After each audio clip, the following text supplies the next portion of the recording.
pupuntahan namin yung isang yung isang hive ngayon.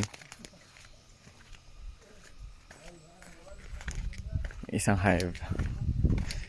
Ito na yung lakaran.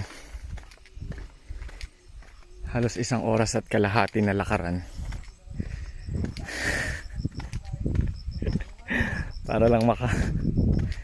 para lang mapuntahan. Kasi hindi na kaya ng sasakyan yung daanan, no.